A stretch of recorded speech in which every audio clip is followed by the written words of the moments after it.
Integrated circuits or ICs are used for various functions depending on the manufacturer's descriptions.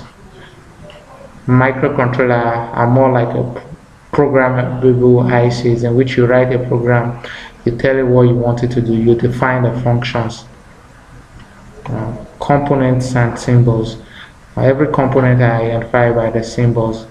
Now, on paper, you identify a component from a circuit diagram. You should be able to tell which component is a resistor and all that. You do that by making use of the component symbol.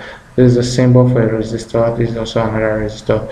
This is a variable resistor. The difference is this arrow in it and this one crossing it. Okay.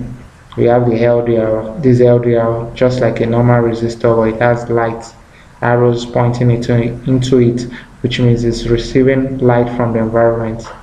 Now this is the symbol of a transistor. We have the PNP and the NPN. The PNP shows the arrow going in, while the NPN shows the arrow is coming out. Now the crystal, this is the crystal. This is the symbol for a diode. Though we have different types of diode, in other advanced part of this tutorial, I'm going to tell you what and what you use different types of diode for. But you have the Zener diode, you have the regular diode, and okay, here we have the LED. LED is also a diode, but it generates light when current passes through it. That's why you have the arrows pointing out, which means it's giving out light. And the variable capacitor, this is a variable capacitor.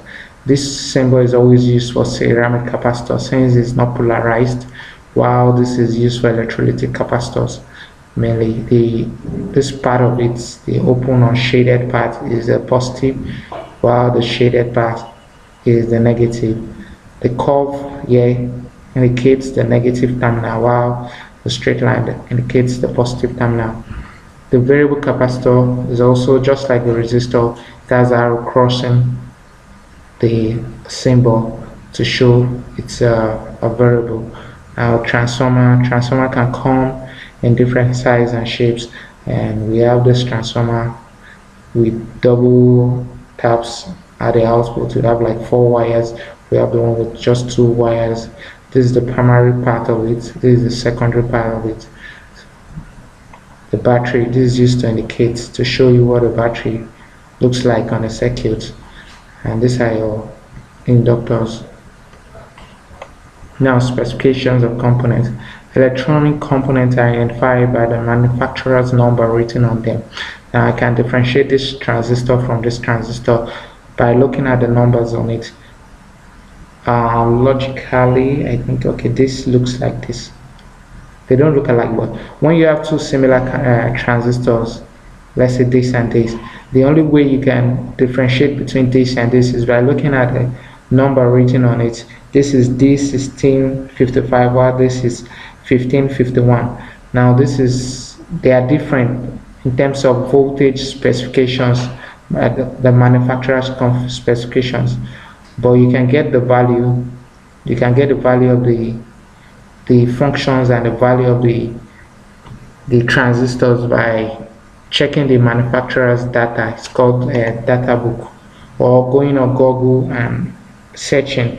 Okay, search for D1655 data sheet.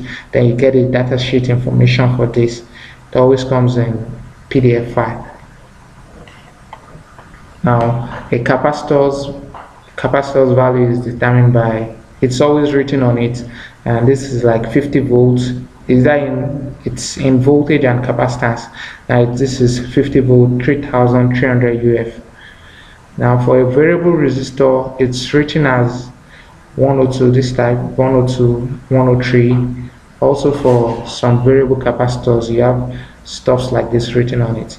But what this means, 102 means, you write 102 means 10 times 10 raised to the power 2, that's this 2, 10 raised to the power 2, which is 1000 kilo ohms. Now 1000 ohms or 1 kilo ohms. Now for this 103 is 10, that's 10, the first two digits, which is 10, times this is to the power, that's 10 times 10 raised to power 3, that's 10,000, which is 10 kilo ohms. Now, resistor color coding. The value of a resistor is known by decoding the color bands on it. These are the color bands. It's actually 4 in number: 1, 2, 3, 4. The last color is the tolerance. It's always on one end of the resistor. So when you look at a resistor, you look at the last color, it's always gold or silver. Now, gold or silver, you start counting the colors from the other end of the resistor. So if this is my resistor, I start checking the colors from the first color. My first color is this. You count the colors from the other end. So this resistor is saying this is brown, red, black. Now I'll show you the color code table in which you use to decode the value of resistors. Now this is the color code, the resistor color code. Now the first color, they have black, brown, red, orange, yellow, green, blue, purple, ash, or gray, and white. So the way you decode the value of a resistor is by writing down the colors. So the first color on our diagram here is our first color here is brown. So let's check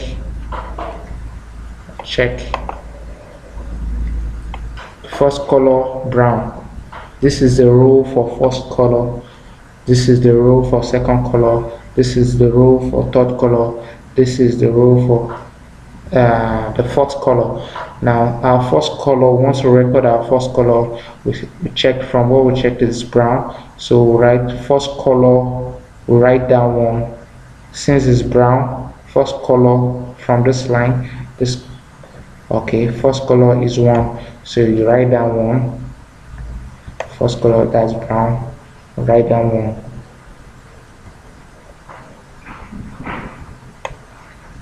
Write down 1. So our first color is 1. The second color is red. Red. Okay. Red. Second color is red. Trace it down. This is red. That's 2. We write down 2. Second color. This way. Red. That's 2. We write down 2. Write down 2. And the third color is black. Okay. The third color is black.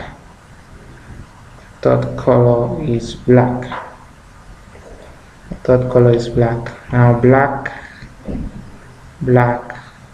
Okay. Third color, this is line from third color. That's the black means times 1. So say times 12 times 1, which is equal to 12 ohms. That's 12 ohms, which means the value of this resistor is 12 ohms. Fine. So let's do another example. I'll do the first one, wait for you to do this. Okay, I'll do the first 2, then you do the third one. Okay, so the next color is brown, black, orange. Okay, we have brown, black, orange.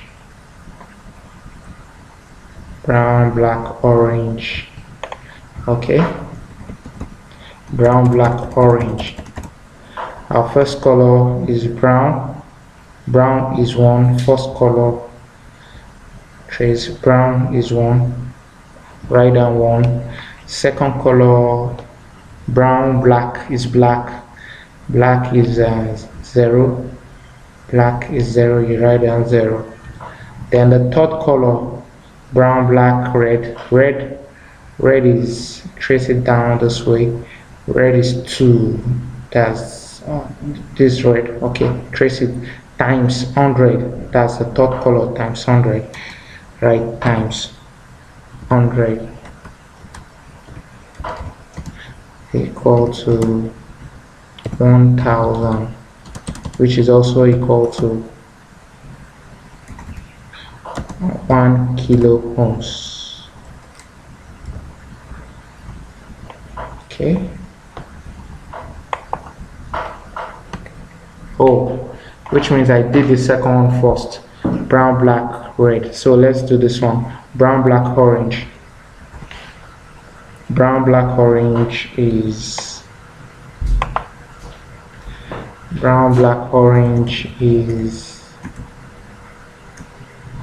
okay. The first color is 1. You write down 1. Second color, brown, black. The second color is 0. Black. Okay, black. Write down 0. Times, okay, the third color is orange. Third color, that's 1k times 1k. 1k is also times 1000, so we can say times 1000, which is equals to 10,000, and that's equal to 10 kilo ohms. So you can see it's easy. Okay, so I'll do this. I'll do the third one, and I'll give you some other to try out. Okay, this is yellow, purple, orange. Yellow, purple, orange. Yellow, purple, orange. Yellow, purple, orange. Now for the yellow, purple, orange, yellow is 4.